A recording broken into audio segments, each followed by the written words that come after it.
Muy bien, lo que vimos la semana pasada es el que es enseñado en la palabra haga partícipe de toda cosa buena en el que lo instruye, ¿no? Y cómo eso puede ser interpretado a veces mal para abusar, ¿no? A veces hay gente que abusa de esas cosas. Y el versículo 7 dice, no os engañéis, Dios no puede ser burlado, pues todo lo que el hombre sembrare, eso también segará. El apóstol Pablo pone un ejemplo que es el de la semilla. Si yo siembro patatas, no voy a coger limones. Y si siembro almendro, pues no voy a coger albaricoques, ¿no? Bueno, pues igual que pasa eso, en el Evangelio va a pasar igual. Lo que Dios va a recibir es lo que te va a dar, ¿no? Podemos engañarnos unos a otros. Yo puedo contar una historia o alguien puede contarnos una historia, pero sin embargo a Dios no le vamos a engañar. Y eso es lo importante. Yo siempre digo que lo importante no es lo que la gente dice de mí, lo importante es lo que Dios dice de mí, porque esa es la verdad auténtica, ¿no? A mí la gente me quiere tanto que si yo me creyera lo que la gente dice de mí, yo sería súper orgulloso, pero cuando me veo delante de Dios veo que no soy tan perfecto como la gente me pone, entonces ahí el Señor siempre nos humilda. 1 Corintios 9:13 dice, no sabéis que los que trabajan en las cosas sagradas comen del templo y los que sirven al altar del altar participan. Y continúa un poco con ese tema porque con los Gálatas había un poco de discusión sobre estas cosas. La enseñanza bíblica es clara, pero los abusos son malos para el Señor, sean de los que viven del altar o de los que tienen que sostener a los ministros. Lo que hayamos sembrado recogeremos. Si recordáis, cuando estudiábamos los jueces, los hijos de Elí, el sacerdote tenía derecho a una parte del sacrificio, pero era la parte cuando ya el sacrificio se había hecho. Pero los hijos de Elí decían, no, nosotros elegimos primero y luego lo que nosotros no queramos se sacrifica, ¿no? Con lo cual estaban saltándose el orden de Dios. Dios siempre tiene que ser el primero, y el primero nunca puede ser ningún ser humano, sea el pastor, sea mi madre, sea mi esposo, sea mi esposa, no, el primero siempre tiene que ser el Señor, y ese es un orden que no podemos cambiar. Y el problema es que con las leyes, los judíos con el tiempo habían cambiado algunas leyes. Ustedes saben que hay un dicho en castellano, no sé si en todos los países, que echa la ley, echa la trampa, ¿no? Entonces, que estaba la ley de Dios, por ejemplo, honra a tu padre y a tu madre. Y Jesús le reprocha eso a los fariseos, porque ellos decían, pero cualquier cosa que haga para el Señor, como Dios es mi Padre, equivale a honrar a mi padre y a mi madre. Eso es torcer la ley, porque cuando el Señor dice honra a tu padre y a tu madre, significa a los que te han hecho nacer, ¿no? Son tus padres carnales. Pero ellos interpretaban, bueno, si hago algo para el Señor ya no tengo que ocuparme de mis padres. No, realmente tenemos que hacer, y como los judaizantes eran los que querían intervenir en la iglesia de Gálatas, pues Pablo está tratando de Dios. Las leyes de Dios se cumplen y a Dios no le engañamos. La siembra es nuestro modo de vida elegido, es decir, lo que nosotros hacemos es lo que va a dar fruto, como nosotros actuamos en la vida. Los que siembran para el Espíritu serán bendecidos, ¿no? En esta vida y en la venidera. Los que siembran para la carne, toda su recompensa será en esta vida. Es decir, si nosotros solo hacemos cosas para que alguien nos devuelva el favor, por ejemplo, entonces, bueno, nos van a devolver el favor. Pero si estamos trabajando para el Señor, entonces la bendición va a venir del Señor. Es decir, si yo hago un favor a un vecino que tiene que hacer una mudanza, vale, pues yo te ayudo. Bueno, seguramente si dentro de un año yo hago la mudanza, el vecino me va a devolver. Eso es sembrar para la tierra, que no está mal. Pero cuando uno pasa tiempo de oración, de adoración al Señor, o está sirviendo al Espíritu Santo, esa siembra va a dar fruto en la eternidad, ¿no? Por eso dice que el que de la carne segará corrupción, mas el que siembra para el espíritu, del espíritu segará vida eterna. Porque en el fondo lo que hacemos aquí en la tierra, todo se termina el día que nosotros morimos, ¿no? No nos cansemos, pues, de hacer el bien, porque a su tiempo segaremos si no desmayamos.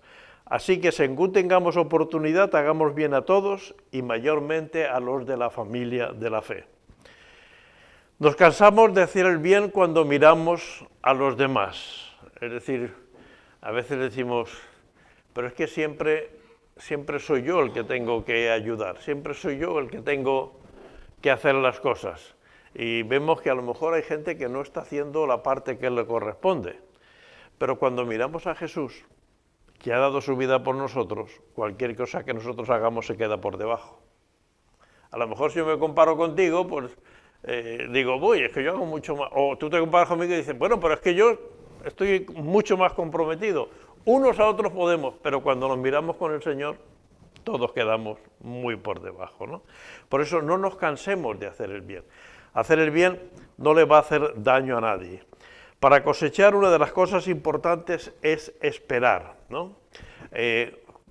Cuando yo era niño, de eso era el siglo pasado, ha pasado ya tiempo, había una prueba que nos hacían, es que poníamos en un vaso de cristal en el colegio, un vaso de cristal, tierra, un papel secante, no sé lo que sabéis, pero un papel que es muy absorbente, que se usaba para la tinta, y entonces se quitaba, y ponías una habichuela, ¿no? O ponías una semilla, ¿no?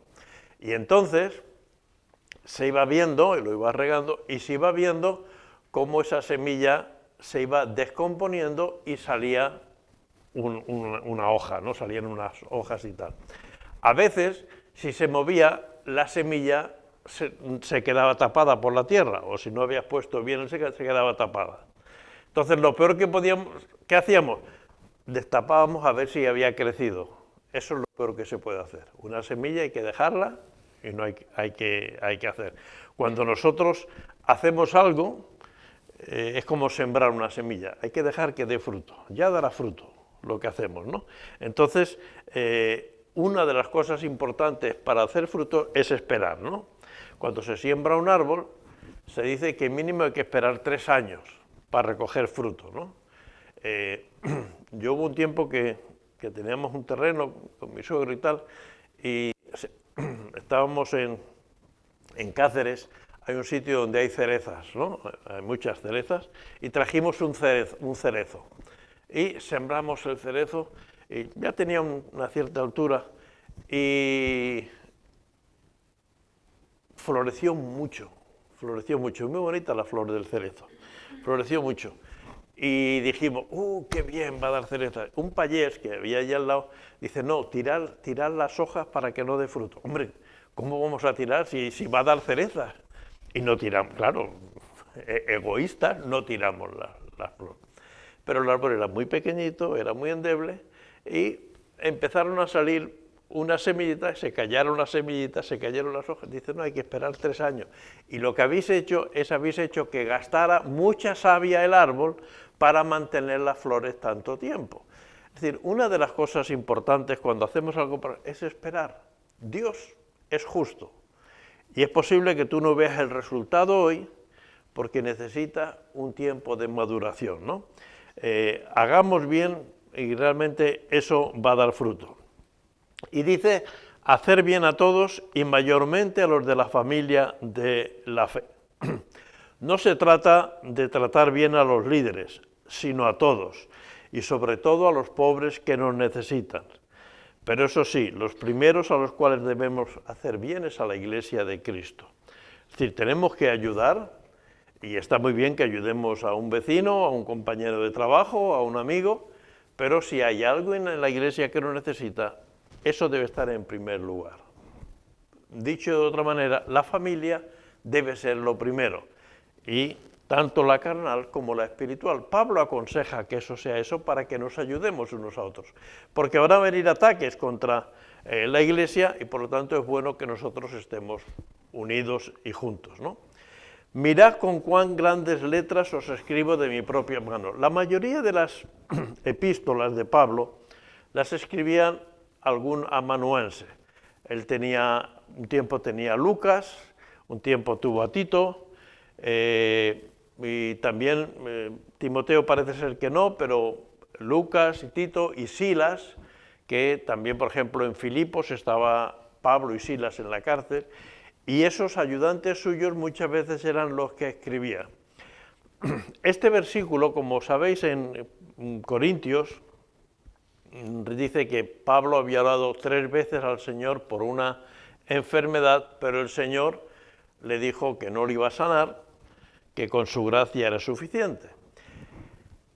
Y aquí, cuando está escribiendo esta epístola, que esta sí parece ser lo que dicen los estudiosos, que está escrita por Pablo, es la primera epístola que Pablo escribió, aún estaba con Bernabé, había terminado su primer viaje misionero, que es cuando fundó estas iglesias en Galacia, y cuando al poco tiempo se enteró que estaban pasando estas cosas, él escribió esta epístola. Y dice aquí, con cuán grandes letras os escribo. Y la gente, o los teólogos, piensan que la enfermedad que podía tener Pablo era una enfermedad de la vista. Por eso tenía que escribir con letras más grandes, ¿no? Pensemos que estamos hablando del siglo I, año 50, entre 50 y el 60, y pues no había gafas, no se usaban gafas. La gente que tenía problemas en la vista, pues entonces, bueno, una de las formas de poder arreglar es que las letras eran más grandes. Por eso Pablo dice, bueno, no se sabe si el problema era en la vista, porque ningún texto de la Biblia dice que fuera un problema en la vista. Pero a raíz de este versículo, algunos dicen, quizás era un problema en la vista. Bueno, si alguien nos dice, pues no, la Biblia no pone que era un problema en la vista, tiene razón, ¿no?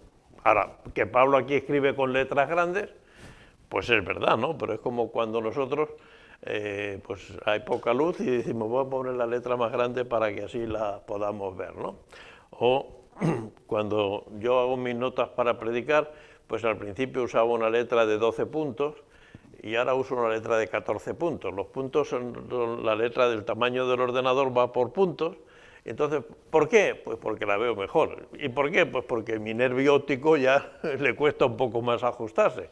Con la edad vamos perdiendo visión y Pablo parece ser que tenía ese problema. Bueno, una de las cosas que tenemos, el móvil, una de las cosas buenas es que tú puedes ampliar la letra, ¿no? Pues eso es lo que Pablo hace, pero no con el móvil, sino con la pluma y con la tinta. Gálatas 6:12 dice, todos los que quieren agradar en la carne, estos os obligan a que os circuncidéis, solamente para no padecer persecución a causa de la cruz de Cristo. Dice, los que quieren agradar a la carne, es decir, a las costumbres, a los que hacen los judíos, a lo que ha sido siempre la fe de la Iglesia, de la ley de Dios y las costumbres en el culto judío, lo que quieren es que os circuncidéis y os están atosigando. No buscan agradar a Dios, sino buscan el decir, los hemos conseguido.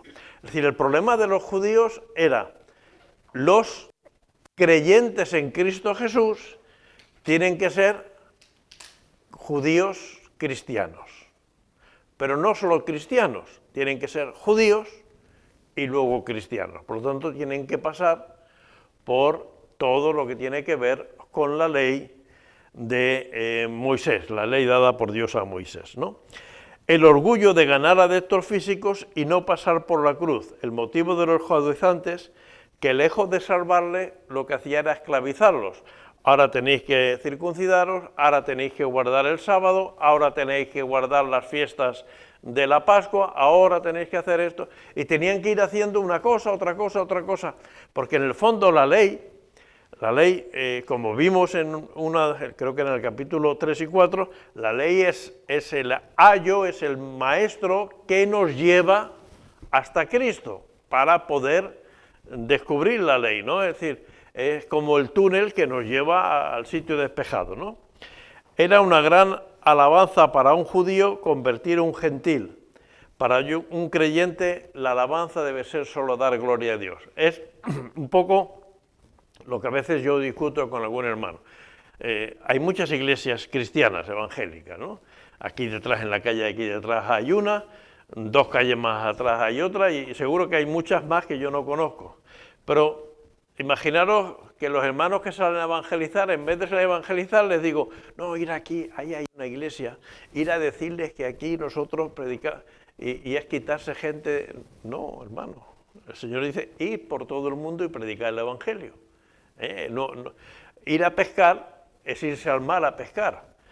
Ir al mercado a comprar pescado es otra cosa, ¿no? Pues no se trata de ir a las iglesias a decir que la gente venga aquí, se trata de ir a la gente que no conoce al Señor para que conozca al Señor. No para decirle, no, es que nuestra iglesia. No, hermano, aquí lo importante es que se predique al Señor en todos los lugares y no tal. Pero los judaizantes estaban en eso. Tenemos que conseguir que haya más gente que quiera ir al templo de Jerusalén. Ellos no creían, aunque Jesús lo había profetizado, que en el año 70 se iba a destruir el templo, con lo cual se iban a quedar sin ese núcleo, sin ese centro de adoración que para los judíos era el templo. Porque, de hecho, los judíos desde el año 70 hasta ahora no han celebrado una Pascua según la ley. ¿Por qué? Porque no hay donde hacer sacrificios. Los judíos no pueden sacrificar en cualquier parte. Los musulmanes sí hacen sacrificio al cordero, y siempre que el cordero esté con la cabeza mirando a la Meca, ya pueden considerar. Por eso se le hace la fiesta del cordero, ¿no? Ellos pueden hacer. Pero los judíos solo se pueden sacrificar en el templo, ¿no? Antes del templo sí que es verdad que con los profetas, Samuel levantó altares, Abraham levantó altares, Josué levantó altares, pero una vez que está construido el templo, solo ese lugar es para hacer sacrificios. Por lo tanto, ellos llevan 1950 años sin poder hacer sacrificios y sin celebrar la Pascua según la ley, con lo cual, de alguna manera tendrían que darse cuenta que ese no es el camino, pero aún hoy en día ellos siguen esperando poder construir el templo, ¿no? Muchos judíos, cuando hay estas guerras, como la que hay ahora, siempre piensan a ver si hay un misil de Irán que se equivoca y destruye la mezquita que hay, la de la cúpula de la roca, ¿no? La mezquita de la roca, porque ahí es donde tiene que construirse el templo. Pero no se puede destruir, porque si se destruyera, ese es el segundo lugar más sagrado de los musulmanes. Primero es la Meca, luego es Jerusalén y luego es Medina, ¿no? Entonces, si se destruyera, todos los musulmanes se opondrían a Israel, y además eso sabe Israel que no puede hacerlo. Pero ellos siempre están pensando a ver si hay un misil. Hoy en día es más difícil, porque hoy en día los misiles van con GPS y van muy teledirigidos, y eso no pueden hacerlo, ¿no? Pero bueno, es lo que están esperando los israelitas, que se desaparezca esa basílica de la...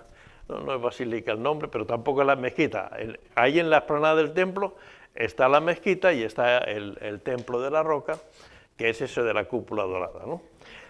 Y ahí es donde tiene que construirse el templo. Por lo tanto, mientras esté esa iglesia musulmana, no puede construir el templo los judíos, ¿no?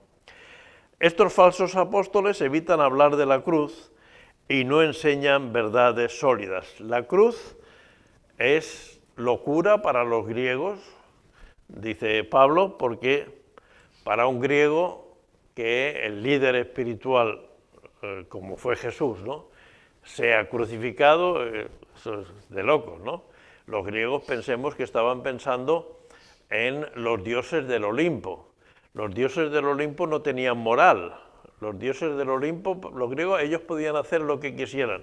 Una de las cosas de la diferencia entre los cultos idolátricos y el culto bíblico es que Dios no puede hacer lo que quiera. Por eso cuando alguien dice Dios puede hacer lo que quiera, no es verdad. Dios se ha ajustado a ser justo. Y si es justo, no puede ser injusto.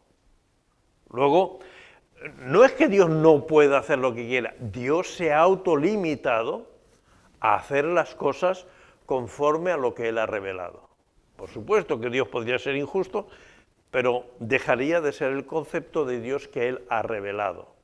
Por lo tanto, sin embargo, los dioses del Olimpo, ellos para favorecer podían matar a un hombre porque querían tener como esposa a esa mujer. De hecho, es lo que hacían los dioses del Olimpo, y se comían a sus hijos para que no tuvieran herencia. Es decir, eran inmorales, eran injustos, muchas cosas, y por eso para los griegos la cruz era locura, y para los judíos era tropiezo. ¿Por qué? Porque Deuteronomio dice, maldito el que es colgado en un madero. Claro, Jesús se hizo maldición por nosotros, porque al cargar con nuestro pecado se hizo maldición. Pero los judíos pensaban, el Mesías no puede ser maldito. Por lo tanto, para los griegos era una locura, para los judíos era un tropiezo. Para los cristianos, el centro de nuestra fe está en la cruz. Sin cruz no hay cristianismo. Evidentemente porque después de la cruz vino la resurrección. Hubo 3 días de gran oscuridad en el mundo, hubo 3 días donde los discípulos estaban muy perdidos. De hecho, Tomás no se creyó que Jesús había resucitado. ¿Por qué? Porque él lo había muerto y ya no le cabía esas cosas. Entonces, eso es importante, que para nosotros el centro es la cruz, y no es ni la ley ni las costumbres. Dice Pablo, pero lejos esté de mí gloriarme, sino en la cruz de nuestro Señor Jesucristo, por el cual el mundo me es crucificado a mí y yo al mundo. Pablo de lo que se enorgullece es de la cruz de Cristo, ¿no? La cruz de Cristo es lo que nos separa del mundo y nos une a Dios, ¿no? Es decir, es el camino que ha abierto Dios a través de la cruz. Efesios 2, 15 y 16 dice, aboliendo en su carne las enemistades, la ley de los mandamientos, fijaros que está aboliendo Jesús en su carne las enemistades, la ley de los mandamientos expresados en ordenanzas, para crear en sí mismo de los dos un solo y nuevo hombre haciendo la paz, y mediante la cruz reconciliar con Dios a ambos en un solo cuerpo, matando en ella las enemistades. Es decir, tenemos nuestro cuerpo carnal y nuestro cuerpo espiritual. Y a través de la cruz el Señor hace que nuestro cuerpo carnal se sujete al cuerpo espiritual. A mí me puede gustar el dinero, pero yo solo puedo conseguir el dinero de forma honrada. Yo no puedo conseguir el dinero mintiendo, engañando, traficando, no. Yo puedo conseguir el dinero, por lo tanto tengo que someter mi cuerpo mortal a mi cuerpo espiritual. La cruz de Cristo se refiere a las aflicciones de los creyentes por su fe en Cristo Jesús. Bienaventurados sois cuando por mi causa os vituperen y os persigan y pongan toda clase de mal contra vosotros mintiendo. Nosotros vivimos una época de bonanza. Aquí en España en este momento pues hay mucha bonanza. Pero hasta hace 50 años en España no podía haber iglesias evangélicas, solo podía haber iglesias católicas. Había iglesias y el gobierno cuando quería las cerraba y cogía al pastor y lo metía una semana en la cárcel. Y esto pasaba hace 50 años en España, no hace 300. Hace 300 o hace 200, si te encontraban con una Biblia en tu casa, cuando solo la iglesia podía tener la Biblia, te podían matar. Eso era la Inquisición, ¿no? La Inquisición mataba gente por el hecho de tener una Biblia en su casa, porque solo la iglesia, solo los sacerdotes, solo en los monasterios podía haber iglesia. Por lo tanto, ahora, ¿qué dice el Señor? Bienaventurados sois cuando por mi causa os vituperen y os persigan. Hoy en día hay países como Corea del Norte, como muchos de los países musulmanes, donde tú no puedes entrar con la Biblia, donde tú no puedes decir que eres cristiano, y sin embargo hay misioneros que están trabajando en estos países, con lo cual, pues gloria al Señor, ¿no? Ellos saben que tienen que dar testimonio con su vida, no pueden ir repartiendo folletos, no pueden muchas veces ni llevar la Biblia por la calle. Si tú vas a este país y en el aeropuerto, en tu maleta llevas una Biblia y te la ven, te dicen o la deja usted aquí o no puede entrar en el país. O sea que no puedes entrar con una Biblia, por ejemplo. Y eso pasa en países como Arabia, como Irán, como Qatar y todos esos países árabes, ¿no? Pero gracias a Dios.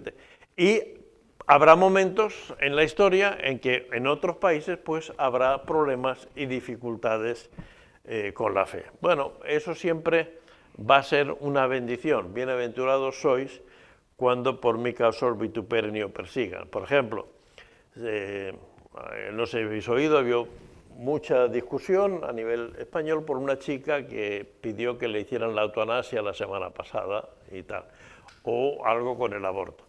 Bueno, si nosotros como cristianos decimos que no estamos de acuerdo con que alguien aborte, o no estamos de acuerdo con la eutanasia, y decimos que solo Dios da la vida y solo Dios debe quitarla, y lo que tenemos que hacer es, si alguien quiere tomar esa decisión, tratar de acompañarla, tratar de orar por ella, tratar de presentarle el Evangelio, porque seguro que cuando conozca el Evangelio hay un libro, Johnny, que es una chica que era nadadora, que un día se tiró al mar, había rocas, y se rompió el cuello, y quedó totalmente tetrapléjica, es decir, no podía, solo puede mover la cabeza. Bueno, ella maldijo a Dios, ella tal, hasta que un día tuvo un encuentro con el Señor. Y hoy en día está predicando el Evangelio y hablando del testimonio, porque ella quería precisamente que le aplicaran la eutanasia, de cómo ella ha encontrado un sentido a su vida. Dios puede dar un sentido, no para que te quieras quitar la vida, sino para que quieras vivir en cualquier circunstancia. Pero si nosotros decimos que no estamos de acuerdo con el matrimonio sexual, que no estamos de acuerdo con la eutanasia, pues la gente nos va a decir, puede no entendernos y puede acusarnos de diferentes cosas, que no somos solidarios. Bueno, tenemos que a veces pagar un precio por dar un testimonio. Gracias a Dios hoy en día no te llevan a la cárcel, no te llevan a una condena, pero sí que hay un precio a veces de la vergüenza o de no ser malentendido. Pero bueno, tenemos que defender lo que creemos en la palabra de Dios y ese también es un precio que hay que pagar. Dice, porque en Cristo Jesús ni la circuncisión vale nada, ni la incircuncisión, sino una nueva creación. El mensaje de Cristo no es circuncidado sí o circuncidado no, sino una nueva criatura. Y es muy importante tener claro esto de una nueva criatura. Es aquella en la que se ha renovado la imagen de Dios, recuperando la comunión con Dios. Y esto no se puede lograr por buenas obras, sino solo por la fe en Jesús. Una nueva creación es obra del Espíritu Santo, que trae en nuestros corazones la fe, el amor y otras virtudes. Una nueva creación no quiere decir que el Señor me va a ir arreglando, me va a ir recomponiendo, me va a ir corrigiendo. No, una nueva creación, lo explica muy bien Isaías y Jeremías cuando dice, fui a casa del alfarero y estaba montando una pieza de barro y como no lo sabían bien, amontonó otra vez el barro y hizo una pieza nueva. Eso es lo que hace el Señor, hace de nosotros una nueva creación. Por eso no se trata de ir poniendo parches en nuestros defectos, sino hacernos una nueva criatura. Cuando nacemos espiritualmente, el Señor empieza a desarrollar en nosotros el nuevo ser, el ser espiritual cristiano. Por eso las obras, ni que nos circuncidemos, ni que no nos circuncidemos, que leamos la Biblia o que no leamos la Biblia, por supuesto que algo ayudará más que otro. Si leemos la Biblia, pues sabremos más que si no leemos la Biblia, pero al igual que muchas otras cosas, pero es la nueva creación en el Señor lo que realmente nos hace distintos y diferentes, ¿no? Y a todos los que anden conforme a esta regla, paz y misericordia sea a ellos y al Israel de Dios. Fijaros que aquí Pablo da un concepto distinto, el Israel de Dios. Esta es la regla conforme a la cual deberíamos vivir, vestidos del nuevo hombre, creado según Dios en la justicia y santidad de la verdad. Es decir, el indalecio que lo formaron sus padres, pues bueno, tiene la misma cara, tiene los mismos genes, pero el día que aceptas al Señor, ahí nace una vida espiritual, que es lo que realmente transforma nuestras vidas, ¿no? Ahora somos el Israel de Dios. Ya no somos el pueblo de Israel. Nosotros no somos del pueblo de Israel. Es decir, nosotros somos españoles, colombianos, ecuatorianos, argentinos, bolivianos, pero a nivel espiritual somos el Israel de Dios, que es una diferencia entre el pueblo de Israel y el Israel de Dios. Efesios 2 dice, en aquel tiempo estabais sin Cristo, alejados de la ciudadanía de Israel y ajenos a los pactos de la promesa, sin esperanza y sin Dios en el mundo. Pablo dice, así estabais los Gálatas. Eso no lo podemos aplicar cualquiera de nosotros. Éramos gente fuera del pueblo de Israel. Por eso, cuando los judíos aceptan a Jesús, para ellos todas las cosas de Dios ya les eran conocidas. Ellos simplemente tienen que dejar que el Espíritu Santo les haga nacer de nuevo. Pero sin embargo, cuando nosotros aceptamos a Jesús, todo nos viene de nuevo. No sabemos ni quién era Moisés muchas veces, ni quién era David, ni quién era Abraham, ni quién... Entonces, hay una diferencia, pero todo es a raíz del nacimiento de Dios. Dice, pero ahora en Cristo Jesús, vosotros que en otro tiempo estabais lejos, habéis sido hechos cercanos por la sangre de Cristo, porque Él es nuestra paz, que de ambos pueblos hizo uno, derribando la pared intermedia de separación, aboliendo en su carne las enemistades, la ley de los mandamientos expresados en su ordenanza, para crear en sí mismo de los dos un solo y nuevo hombre, haciendo la paz, y mediante la cruz reconciliar con Dios a ambos en un solo cuerpo, matando en ella las enemistades. Por eso es peligroso pensar que el pueblo de Israel sigue siendo una referencia fundamental en la historia de la humanidad hoy en día. Hoy en día, lo que es fundamental en la historia de la humanidad es la Iglesia, que es el pueblo de Dios. El pueblo de Dios es la Iglesia, formada por judíos y por no judíos. Es decir, formada por gente de todo el mundo, ¿no? Ese es realmente el pueblo de Dios. Y hay que tener cuidado. Hoy me llegó un mensaje de un hermano, de un predicador, creo que era del Salvador, pero no se llamaba Eduardo, del Salvador, que decía que cuidado, que este mensaje, que el Señor viene, que la guerra de Persia y la guerra de Israel, que el Señor está viniendo. Miren, hermanos, no sé si ustedes han leído que el Señor vendrá como ladrón en la noche. Por lo tanto, cuando avisan tanto, eso no va.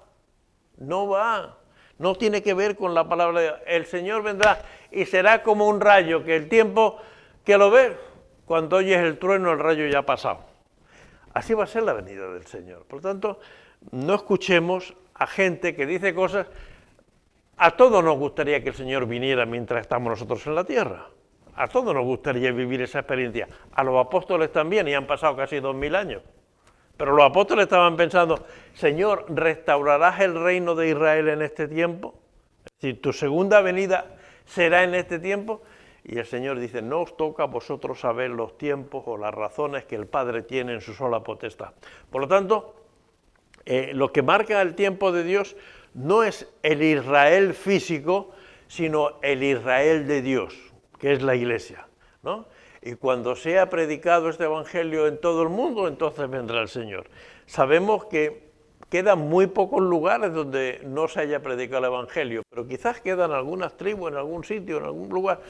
El Señor sabe el tiempo, nosotros no. Claro que con Internet se puede llegar a todas partes, pero no todo el mundo tiene un ordenador para ver Internet, ¿verdad? Entonces, no sabemos cuál es el tiempo y eso es así. De aquí en adelante dice, nadie me cause molestias, porque ya traigo en mi cuerpo las marcas del Señor Jesús. Las marcas que llevaban los esclavos. Los esclavos, cuando pertenecían a una familia, muchas veces estaban marcados. Hoy en día marcamos a las bestias, ¿no? Cuando el ganado pertenece a una hacienda, a un cortijo o a un ¿cómo se llama? Bueno, en España se llama cortijo, una hacienda o una ganadería, entonces se marcan para que si el animal se pierde sepa que él está marcado. Bueno, los soldados, los esclavos tenían una marca y Pablo dice, yo llevo las marcas de Cristo, ¿no? ¿Y cuáles son las marcas de Cristo? Lo dice en 2 Corintios. ¿Son ministros de Cristo? Dice Pablo, como si estuviera loco hablo. Yo más en trabajos más abundantes, en azotes sin números, en cárceles más, en peligros de muerte muchas veces. De los judíos 5 veces he recibido 40 azotes menos uno. Sabéis que se decía que un ser humano aguantaba 39 azotes, por eso a Jesús le dieron 39, a él 5 veces le dieron 39 latigazos. 3 veces he sido azotado con vara, una vez apedreado. 3 veces he padecido naufragio, una noche y un día he estado como náufrago en esta mar. En caminos muchas veces, en peligros de ríos, peligros de ladrones, peligros de los de mi nación, peligros de los gentiles, peligros de la ciudad, peligros en el desierto, peligros en el mar, peligros entre falsos hermanos, en trabajo y afectivo, en muchos desvelos, en hambre y sed, en muchos ayunos, en frío y desnudez, además de otras cosas, lo que sobre mí se agolpa cada día, la preocupación por todas las iglesias. Pablo dice, porque una de las cosas que le decían los judaizantes es que tú no eres apóstol porque tú no has estado con Jesús. Entonces Pablo dice, yo soy apóstol porque Jesús me llamó directamente y yo llevo las marcas. Las marcas se refiere a todo este sufrimiento, los azotes, las cárceles, los naufragios, los menosprecios de los gentiles, de los judíos, refiriéndose a que él llevaba esas marcas más que muchos de los apóstoles que estuvieron con Jesús. Dice, hermanos, la gracia de nuestro Señor Jesucristo sea con vuestro espíritu. Amén. Este es el último versículo. Y sabéis que en la epístola a los Gálatas, Pablo les ha dicho necios, les ha dicho insensatos, a ratos les ha hablado muy duro, pero al principio, y Pablo termina aquí como al principio, hermanos. Pablo termina llamando a los Gálatas hermanos y vuelve a hablar de la gracia. En Gálatas 1:3 dice, gracia y paz sean a vosotros, de Dios el Padre y de nuestro Señor Jesucristo. Se resume en, os he presentado a Cristo, os he reprendido por los errores, no he dejado nada que no os pudiese beneficiar, ahora ya solo me queda seguir orando por vosotros. Si nosotros no podemos decir, mira, o te arrepientes o te aprieto el cuello, ¿no? No podemos hacerlo con nadie, ni con nuestros hijos, que nos gustaría a veces, o con nuestros nietos, los que ya tenemos nietos, tampoco eso podemos hacerlo. Es decir, podemos predicar el Evangelio y orar, nada más. Pero Pablo termina diciendo, encomendándolos a la gracia de nuestro Señor Jesucristo sea con vuestro espíritu. Amén. La epístola a los Gálatas puede dividirse en 5 bloques, todos ellos relacionados con la libertad. El capítulo 1-2, la libertad del siervo de Dios, es decir, el Señor nos ha hecho libres. Y Pablo está muy centrado en el tema de la ley y no quiere que entre en el legalismo. Sabéis que los legalismos son complicados. El capítulo 3 es la libertad de la ley, algo que Pablo entiende, es decir, soy libre de la ley es buena, la ley protege a los que la cumplen.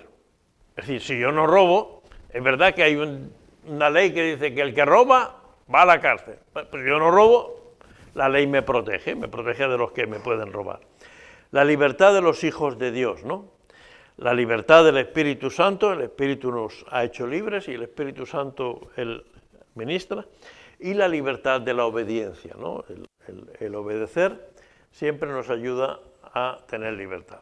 Acordaros que empezábamos viendo la epístola a los Gálatas, es ese trocito rojo en lo que era la actual Turquía, y el apóstol Pablo en su primer viaje misionero, cuando iba con Bernabé, fue cuando fundó todas esas iglesias que están ahí arriba, ¿no? En la parte, ese caminito, lo que hay por el mar es la isla de Chipre, pero cuando se mete en Turquía, que era lo que era Asia Menor, pues entonces ahí son esas iglesias que él fundó al principio. Él de aquí fue a Jerusalén, habló con los apóstoles, eso está registrado en Hechos capítulo 13 y versículo 14. Y le dijo a los apóstoles, mirad, yo he predicado que no hace falta circuncidarse, que se puede comer de todo lo que hay en las carnicerías y que no hay que venir a la Pascua y todas esas cosas. Y en Hechos 15 está el concilio de Jerusalén, donde Pablo dice, he hablado con Pedro y con Jacobo, y por eso cuando escribe luego la carta a los Gálatas, que es después de haber terminado su primer viaje misionero, cuando acaba el viaje, que él lo empieza en Antioquía y lo acaba también en Antioquía, baja hasta Jerusalén, que Jerusalén está ahí abajo del todo, y entonces baja hasta Jerusalén y habla con Pedro. Y entonces les puede decir, mirad, por favor, no hagáis caso a todos estos que os están diciendo estas cosas.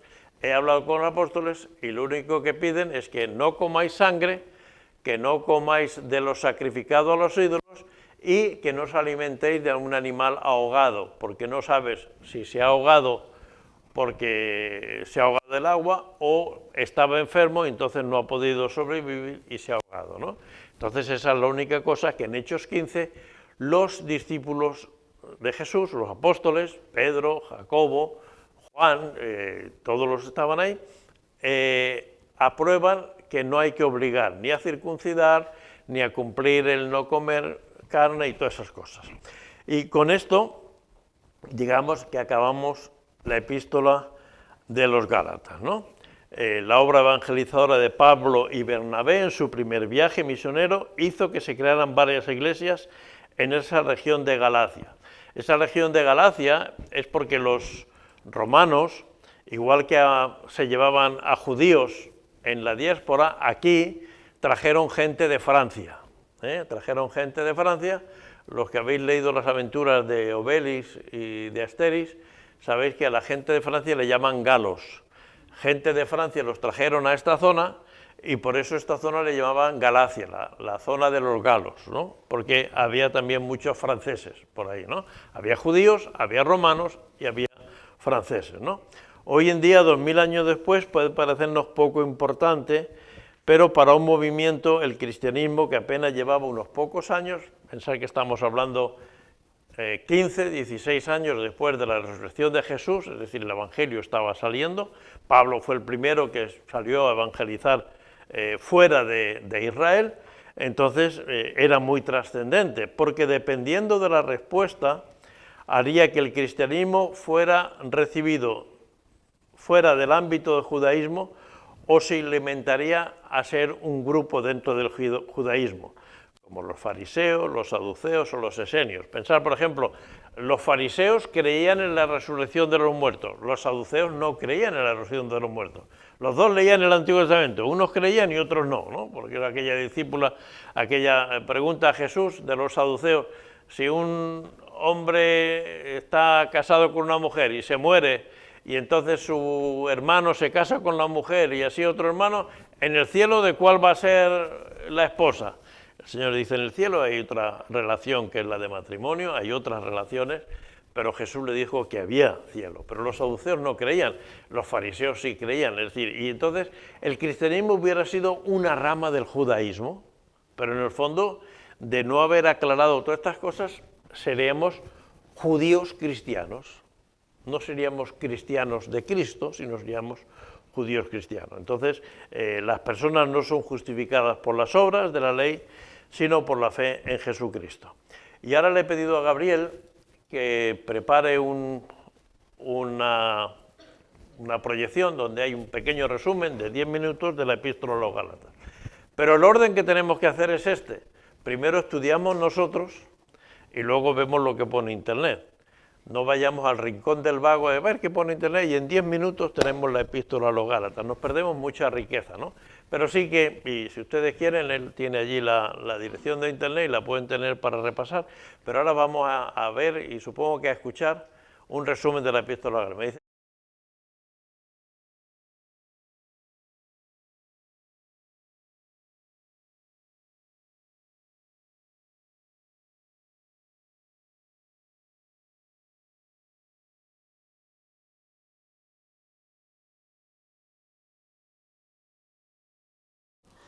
cristianismo comenzó como un movimiento judío mesiánico en Jerusalén, pero su mensaje era para toda la humanidad, así que rápidamente se esparció más allá de Israel.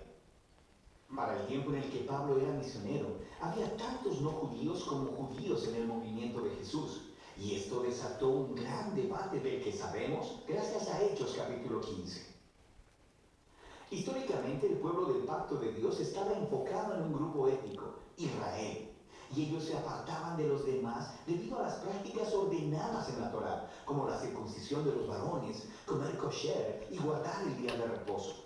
Y había muchos cristianos judíos que creían que para que todos estos no judíos realmente pudieran ser parte de la familia de Dios, necesitaban obedecer las leyes de la Torá. Algunos de estos cristianos judíos terminaron siendo parte de las iglesias de Galacia. Estaban socavando la enseñanza de Pablo y demandando la circuncisión de todos los varones cristianos no judíos, y muchos lo hicieron. Y cuando Pablo escuchó acerca de esto, se quebrantó su corazón, se molestó, y el resultado fue esta carta. Primero le reta a los Gálatas con un resumen del mensaje del Evangelio sobre el Mesías crucificado. Luego les dice que este Evangelio es el que crea la nueva familia multiétnica de Jesús y Abraham. Y luego les muestra cómo este Evangelio es lo que verdaderamente transforma a las personas por la presencia y el poder del Espíritu. Inicia expresando su desconcierto de que los Gálatas han abrazado un evangelio diferente, el que era promovido por esos cristianos que hablaban mal de Pablo y demandaban la circuncisión. Así que Pablo primero defiende la autenticidad de su mensaje y su autoridad como apóstol. Él fue comisionado por el mismísimo Jesús resucitado para ir al mundo no judío. Recuerda la historia del libro de Hechos. Pablo dice que fue posteriormente a su llamado, que fue a Jerusalén para consultar a los otros apóstoles, como Pedro o Jacobo, y fue cuando les dijo que él no requería que los cristianos no judíos se circuncidaran o comieran kosher. Ellos estuvieron completamente de acuerdo. Pero esta tensión creció. Pedro había ido a Antioquía a visitar y ver a todos estos cristianos no judíos, y estaba comiendo y compartiendo con ellos. Pero cuando algunos de estos grupos de oposición provenientes de Jerusalén llegaron a Antioquía, Pedro cedió ante la presión. Dejó de comer con esos cristianos no circuncidados y los empezó a evitar. Así que Pablo confrontó y acusó a Pedro por su hipocresía, por no permanecer fiel al Evangelio. Para Pablo, demandar que estos nuevos cristianos fueran circuncidados y observaran la Torá era un error por una variedad de razones. Primero que nada, porque es una traición al Evangelio, o en sus palabras, el hombre no es justificado por las obras de la ley, sino mediante la fe en Cristo Jesús el Mesías. Y también nosotros hemos creído en Cristo Jesús. Ser justificado, literalmente, ser declarado justo, es un término del Antiguo Testamento con mucha riqueza para Pablo.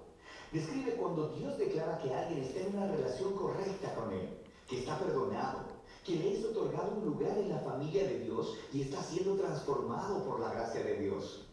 Y es la convicción de Pablo que nadie puede ser justificado por guardar los mandamientos de la Torá, sino solo por la fe de Jesús. Esta es una frase densa y podría referirse a la fidelidad de Jesús al vivir y morir en nuestro lugar, o podría referirse a nuestra propia confianza y devoción a Jesús. De cualquier manera, el punto es claro. Las personas son justificadas solo a través de confiar en lo que Dios hizo por ellos a través de Jesús, no por lo que hacen ellos mismos. En el corazón del Evangelio de Pablo está esta declaración. Cuando las personas confían en Jesús el Mesías, lo que es cierto de él se vuelve cierto de ellos. Su vida, muerte y resurrección se vuelven suyas, o en sus palabras, con Cristo he sido crucificado y ya no soy yo el que vive, sino que Cristo vive en mí. Y la vida que ahora vivo en la carne, la vivo por la fe en el Hijo de Dios, el cual me amó y se entregó a sí mismo por mí. Así que la razón por la que cualquiera puede decir que es recto delante de Dios o que pertenece a la familia del pacto de Jesús no es porque obedece las leyes de la Torá, sino solo por lo que Jesús hizo por ellos y que ellos nunca hubiesen podido hacer por sí mismos. Ahora, este profundo entendimiento de lo que Jesús logró tiene enormes implicaciones para quien ahora puede ser incluido en la familia del pacto de Dios y para lo que significa vivir como miembro de esta familia. Así que Pablo primero se vuelve a las historias de Abraham en Génesis, cómo él fue justificado o declarado justo delante de Dios, simplemente por tener fe al confiar en la promesa de Dios, de que un día todas las naciones encontrarían la bendición de Dios a través de él y de su descendencia. El propósito de Dios siempre fue tener una gran familia multiétnica de personas que se relacionen con Él en base a la fe, no a las leyes de la Torá. Pero esto hace que surja una pregunta importante. Entonces, ¿por qué Dios le dio a Israel las leyes de la Torá? Aquí Pablo ofrece una explicación muy breve y densa que después completará en su carta a los romanos. Él observa que las leyes de la Torá fueron dadas a Israel en el monte Sinaí mucho después de la promesa de Dios a Abraham. Y si lees la Torá cuidadosamente, dice Pablo, verás que Dios siempre tuvo la intención de que las leyes fueran una medida temporal. Él dice que las leyes tienen un rol tanto negativo como positivo. Negativamente, las leyes actuaron como una lupa sobre el pecado de Israel. Expusieron cómo Israel compartía la condición humana pecaminosa, rebelándose constantemente contra la ley de Dios. Así que la ley, la cual es buena, terminó declarando culpable a Israel y a toda la humanidad con él. O en sus palabras, la ley lo encerró todo bajo pecado. Pero las leyes también tuvieron un rol positivo. Actuaron como un profesor estricto que mantuvo alineado a Israel hasta la venida del prometido descendiente de Abraham, el Mesías. Y una vez que el Mesías vino, cumplió el propósito de la ley a favor de Israel. Jesús fue el israelita fiel que verdaderamente amó a Dios y al prójimo, y como rey de Israel, murió para llevar la maldición y la consecuencia del fracaso de Israel sobre sí mismo, y así traer redención. Así que ahora, a través de Jesús, el descendiente de Abraham, la bendición de Dios puede llegar a todas las personas, sin importar su etnia, estatus social o género. Para Pablo, requerir que los cristianos no judíos guarden la Torá no tiene sentido. Es actuar como si Jesús no hubiera cumplido la promesa de Dios ni lidiado con nuestro pecado. Ignora la nueva libertad que se ha ganado para nosotros en Jesús y el regalo del Espíritu, y limita la promesa de Dios y su bendición a una familia étnica. Pero podrían alegar los oponentes de Pablo, las leyes de la Torá son una guía comprobada para vivir de acuerdo con la voluntad de Dios. ¿Cómo van los cristianos no judíos a aprender esto? Pablo responde en los capítulos 5 y 6 al describir cómo la presencia transformadora de Jesús a través del Espíritu es la clave. Las leyes de la Torá son buenas, son sabias, dice Pablo. De hecho, se pueden resumir, como Jesús hizo, en el mandamiento de amar a tu prójimo como a ti mismo. Pero las leyes, por buenas que sean, no le dieron a Israel el poder de obedecerlas. En contraste, la buena nueva es que Jesús sí cumplió las leyes en lugar nuestro, y ahora Él vive en nosotros a través del Espíritu, haciendo a su pueblo los nuevos humanos que cumplen la ley de la Torá. Así que Pablo continúa contrastando esta nueva humanidad. Los hábitos de la vieja humanidad son obvios. Son los comportamientos que deshumanizan a las personas, destruyen las relaciones y a comunidades completas. Y aunque las leyes de la Torá prohibieron estos comportamientos, Jesús fue quien los clavó en la cruz. Así que cuando una persona confía en Jesús y vive en dependencia del Espíritu, la vida de Jesús se convierte en la suya, produciendo lo que Pablo llama el fruto del Espíritu. Esta es la manera de vivir que Jesús quiere reproducir en su familia, para que se conviertan en personas de amor, gozo, paz, paciencia, bondad, benignidad, fe, mansedumbre y templanza. Pero este fruto no es automático, dice Pablo. Requiere cultivarse, justo como los frutos naturales, o en sus palabras, si vivimos por el Espíritu, andemos también por el Espíritu. Esto requiere intencionalidad. Tenemos que aprender cómo podar nuestros viejos hábitos y cultivar los nuevos.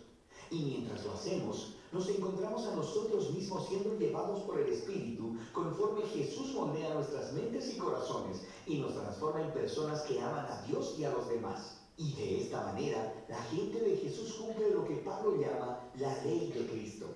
Y al final, Pablo concluye, este requerimiento para que los cristianos guarden la Torá o sean circuncidados es errar al blanco. Lo que realmente importa es la nueva creación de Dios, esta nueva familia multiétnica del Mesías, personas llenas de fe en Jesús, que están aprendiendo a amar a Dios y a otros en el poder del Espíritu. Y de eso se trata la carta a los Gálatas. esto es como hay que hacer. Primero hay que estudiar y luego se mira uno lo que hay en Internet. En Internet hay muchas cosas, pero yo creo que esto nos ha sonado porque muchas de las cosas ya las habíamos hablado y entonces nos suena. Está bien tener esto, repasarlo, esto nos sirve como un repaso, pero el trabajo hay que hacerlo día a día, versículo a versículo y todo, porque así es como se enriquece. Señor y Padre, gracias por habernos guardado y habernos guiado en este tiempo. Que el Espíritu ayude a grabar en nuestra mente, en nuestros corazones, aquellas verdades, Señor, que tenemos que aplicar en nuestro día a día. Porque como dice Pablo, que andéis como es digno de los hijos de Dios y que realmente tú nos ayudes a andar en esa libertad. Que, Señor, podamos seguir amando y deseando conocer más de tu palabra, que no nos falte el hambre y el deseo de ella, Señor. Ayúdanos y guíanos para crecer en nuestra vida espiritual de la manera que tú tienes previsto para nosotros. Que en el nombre de Jesús lo pedimos. Amén.